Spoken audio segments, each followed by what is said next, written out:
Pronto, estão vendo aí, pessoal? Podemos ver? Tá? Então, vamos lá falar sobre os princípios físicos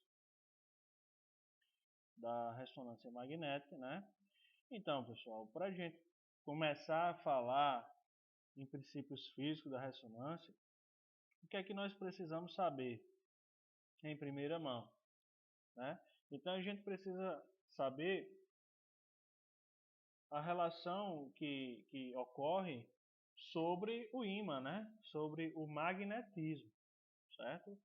Então, pessoal, o magnetismo ele tem sua origem ligada a uma cidadezinha da Turquia chamada de Magnésia, tá? Por isso o nome de magnetismo, né? De campo magnético, justamente por essa cidade ter um metal lá, né? Ter sua em sua produção é um metal. E aí esse metal que tem um poder de atração, né? Esse mineral que eu queria te falar, esse mineral natural que é abundante nessa região chamada de magnésia, né? E aí esse metal ele tinha função, né? Ele tinha propriedade de atrair, né? De atrair o que? Atrair elementos ferromagnéticos, né? E então essa palavra surgiu lá nas antiguidades aí, pessoal. E posteriormente a isso, né, no ano de 1900 para cá, foi inserido aí o magnetismo em um diagnóstico por imagem que é chamado de ressonância magnética, certo? Então esse magnetismo aí tem tudo a ver com ressonância magnética, né, que a sigla é RM ou RMN. Por que RMN? Porque ela é chamada também de ressonância magnética nuclear, tá? Nuclear, o núcleo. Isso aí é um método, né, diagnóstico por imagem que não utiliza radiação ionizante, como já vimos essa questãozinha aí. Não utiliza radiação ionizante, né? Isso aí é um aspecto muito importante desse tipo de diagnóstico por imagem, é não emitir radiação ionizante e associada a isso, né, pessoal, a produção de imagem de ótima qualidade, como está demonstrada nessa imagem do crânio em forma de secção sagital, né? Então essas imagens feitas pela ressonância magnética, ela é de ótima qualidade, de ótima resolução, né? Então, por que entender, conhecer o princípio físico da ressonância? Por quê, galera? Porque esse princípio físico ele é associado de forma básica em relação ao átomo, né? Então a gente sabe, galera, que o átomo tiveram vários pesquisadores, né, estudiosos lá da antiguidade mesmo, né, a década de antiga geral, que começou a estudar átomos, e aí eles postularam vários tipos, vários modelos atômicos. E aí foi visto que um átomo ele tinha um núcleo e uma eletrosfera, onde na eletrosfera tem o que? Tem os elétrons, né? Tem os elétrons dispostos sobre camadas, e ao centro disso a gente conhece o núcleo, que corresponde à massa do átomo, e ela é tida por nêutron e próton. Tá? Então, a massa do átomo, que é o núcleo, ela é pré-existente disso aqui, ó, de nêutron e de próton, beleza? E aí, os estudiosos lá nas antigas mesmo, né, no ano de 1929, eles falaram que além do átomo ter elétrons, além do átomo ter núcleo, né, esses elétrons realizavam um giro, né, um movimento de giro em forma em torno do seu corpo, né? Por exemplo, os elétrons ele tinha um giro no seu próprio eixo, tá? E isso aí foi associado a spin, tá, galera? Então spin quer dizer giro, nesse caso aqui no seu próprio eixo. E aí posteriormente a isso, tá? Foi verificado que os prótons do núcleo do hidrogênio, né? Que a gente sabe que é o próton que é utilizado para realizar as imagens de ressonância magnética. Ele também tinha esse movimento em forma de spin, que é o movimento em forma do seu próprio eixo, né? Então, aqui, imagina-se que seja um núcleo, né, de oxigênio, o núcleo de oxigênio. Ele tem um eixo, tá? Um eixo que a gente chama um eixo norte e um eixo sul. E esse eixo aí, esse próton de hidrogênio, ele tem um movimento de spin, né? Um movimento de spin. E mais posteriormente a gente passou a chamar esse movimento aí de movimento de precessão, como já foi dito a vocês em outra aula, né? Então, galera, as leis da física diz que todo corpo em movimento e carregado eletricamente pode gerar um campo magnético. Então, a gente sabe que nosso corpo tem átomos, né? Tem átomos. Sabemos também que átomos têm núcleo e tem elétrons. Com isso, nosso corpo tem uma porrada de núcleos, uma porrada de elétrons. E sabemos que o núcleo tem prótons, que é a região positiva do átomo, e a eletrosfera, a região negativa do átomo. Então, com isso, pessoal, nós geramos um campo magnético, não é verdade? Se nós temos átomos, trilhões e trilhões de átomos que têm cargas positivas e cargas negativas, isso quer dizer que nosso corpo ele gera um campo magnético pequeno, mas gera, né? Quem nunca levou um choquezinho quando pega em algo, né? Vai pegar em uma caneta, vai pegar numa porta, num trinco de uma porta, e aí sofre um choque, vai pegar na porta de um carro, sofre um choque, né? E quando a gente se arrepia, né, todinho, fica assim, arrepiado. Então, justamente porque nosso corpo ele gera um campo pequeno magnético, certo? Então, isso aí faz com que os hidrogênios, né, os núcleos do átomo de hidrogênio, seja carregado eletricamente no seu próprio eixo, certo? E ele se transforma, galera, como se fosse um microímã, um pequeno ímã, tá? E ele tem o seu momento magnético, que é justamente esse girozinho aí que acabamos de comentar, tá? Esse giro aí que causa um movimento de precessão, ele é dado pelos os trilhões de átomos de hidrogênios que temos no nosso corpo, né? E esses trilhões de átomos aí, eles favorecem a formação de imagem de ressonância magnética, tá? Então, como vimos, cada próton é um ímã em miniatura possuindo o polo norte e um polo sul, como já comentamos anteriormente, tá?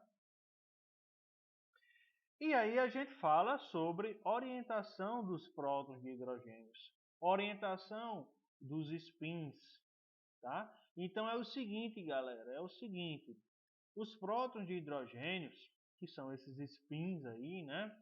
Eles estão, nesse momento que estamos no momento aqui da aula, eles estão de forma aleatórias, tá? Então eles estão ao acaso. Lembrando que os prótons de hidrogênio ele é um átomo que tem um lado um polo norte e um polo sul, né? Onde tem um eixozinho, é por isso também que é chamado de spin. E no momento que estamos aqui, esse eixo está de ponta cabeça, está de forma desregulada. Por quê? Porque isso? Porque o campo magnético que temos no nosso mundo, né, no nosso planeta, ele é muito pequeno, não fazendo com que haja uma interação tão grande assim que consiga modificar o eixo do próton de hidrogênio. Beleza? Entenda isso. Em resumo, temos trilhões de prótons de hidrogênio no nosso corpo. Esses prótons de hidrogênio interagem com o campo magnético para produzir a imagem. E no momento que não estamos em um alto campo magnético, ou seja, estamos num baixo campo magnético da Terra, né, esses prótons estão posicionados ao acaso, ok? Estão ao acaso. A partir do momento, pessoal, que esses prótons...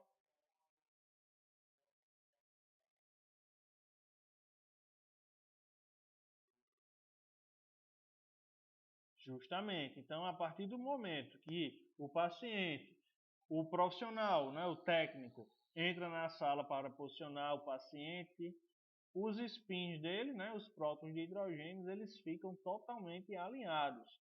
Por quê? Porque os microímãs, que são esses prótons de hidrogênio, eles interagem com o campo automagnético, que é o da máquina, e assim eles ficam em momento que a gente chama angular, né? O movimento angular, o momento angular.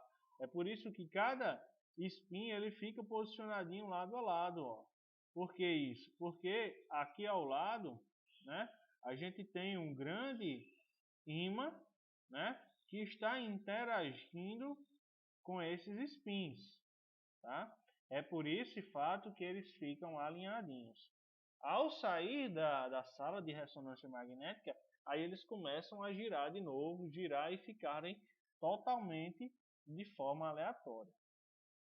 Certo?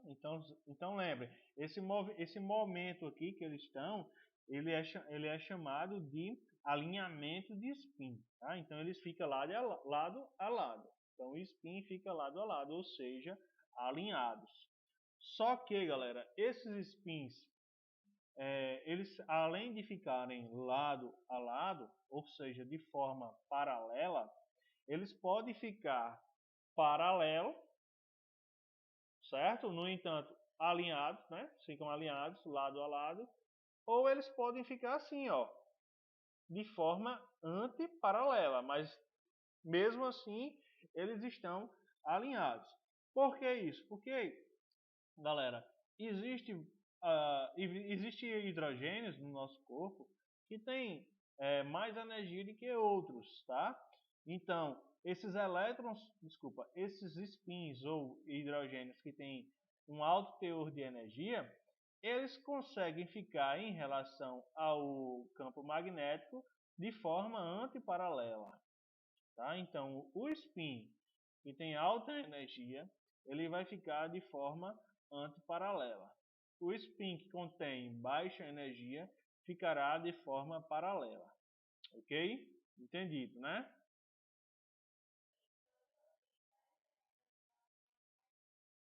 Não, ele não vai precisar de um campo mais magnético. Em relação ao spin, em relação ao hidrogênio que tem menos ou mais energia. Né? O hidrogênio que tem mais energia, né, ele está mais de acordo com o campo magnético. Na realidade, esses hidrogênios aí que estão de forma paralela, eles vão conseguir interagir mais com o campo magnético e fornecerá e ajudará mais, de forma melhor, a produção da imagem. Certo? Mas no momento aqui é interessante a gente saber que os spins são microímãs que eles ficam de forma aleatórias quando não estão em um campo magnético elevado e de forma alinhadas quando estão em um campo magnético elevado, como é o caso do campo magnético da ressonância magnética. Beleza? Mas quando temos alta energia, eles ficam de forma antiparalela. E quando tem baixa energia, eles ficam de forma paralela. Quando eu falar antiparalela, é virado para baixo. Né? Paralela, virado para cima. Então, galera, a gente sabe que a medida em unidades do campo magnético, ele é em Tesla, né? Então a gente sabe, galera, que o campo magnético é muito grande, né? Muito grande da ressonância magnética, certo? Então, quando esse próton de hidrogênio ele está girando, né? É o seguinte, deixa eu explicar isso para vocês melhor. O spin do nosso corpo, né? Ele está nesse momento de forma aleatória, não é isso? Só que, galera, todo spin do nosso corpo, né? Todo próton de hidrogênio, ele tem um movimento. Ó, ele além de ficar aleatório, tá? Ele fica, cadê a câmera?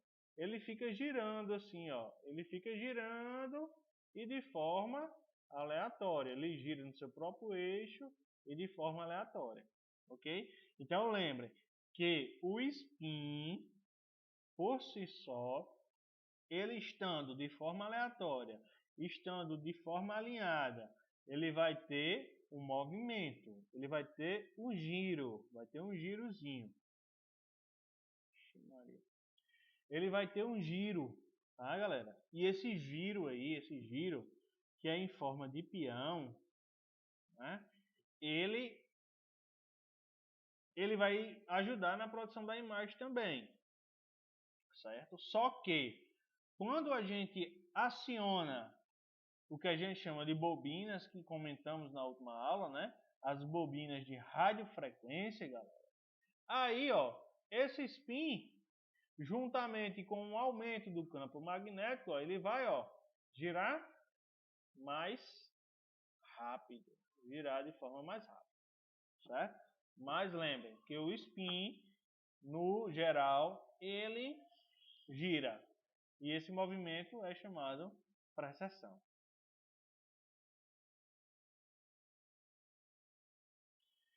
Então, dependendo do seu campo magnético, né?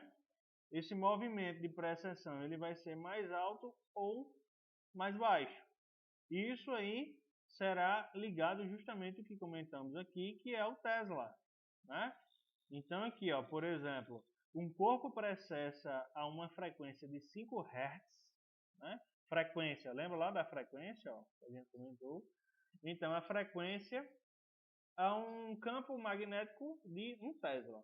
Quando ele for colocado sob influência de um campo magnético de 2 Tesla, ou seja, do dobro, né, o movimento de precessão dele vai ser o dobro, ok?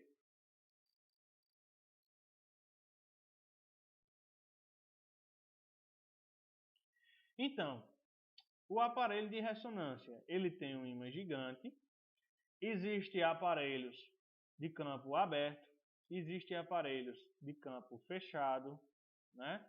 Os de campo fechado, ele geralmente tem o magneto de forma permanente, né?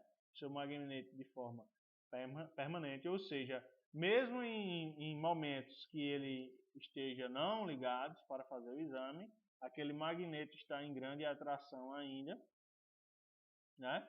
E logo que o paciente entra dentro do tubo, né?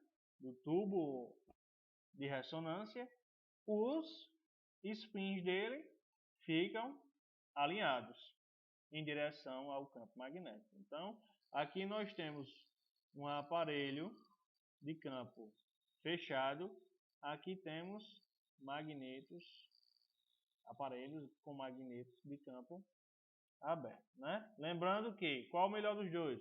Campo fechado. Por quê, professor? Porque esse magneto, ele geralmente é chamado de supercondutores, tá? Então, esses magnetos supercondutores, eles têm uma condução bem maior do que os magnetos do tipo permanente. E aí, quando temos um Tesla mais alto, como foi mostrado aqui, Tesla mais alto, nós teremos um movimento de precessão mais elevado. Então, pessoal, se a gente tem movimento de precessão mais elevado, pessoal, nós temos imagens de maior qualidade e feitos exames com maior velocidade. Aqui nós temos o aparelho de ressonância com o paciente dentro já. Então, se o paciente está dentro, os prótons eles estão alinhados, né? Estão alinhados. Só que temos prótons paralelos e temos prótons antiparalelos. Por quê? Porque prótons de alta energia ele vai ficar antiparalelo. E aí sabemos que no aparelho nós temos bobinas, né? Tem alguns tipos.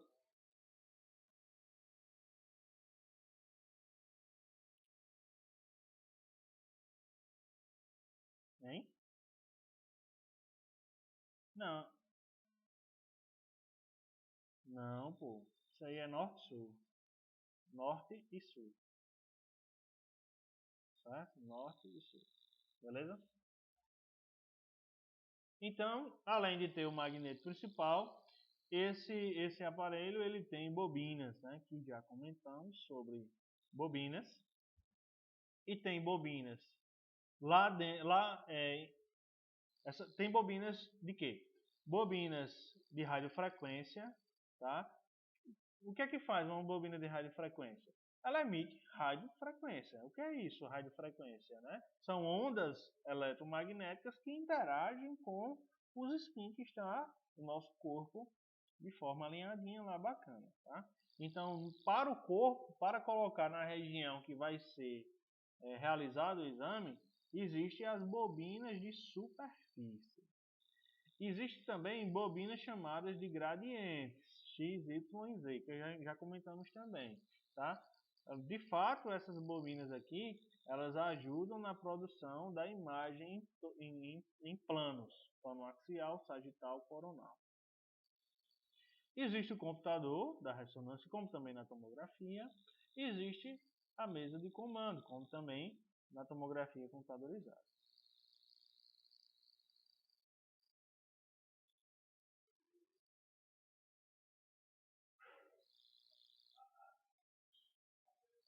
Então tá aqui, ó, o magneto principal, pessoal, é esse roxo aqui, esse roxo maiorzão. Ele que é o magneto principal, ele que é o ímã, né?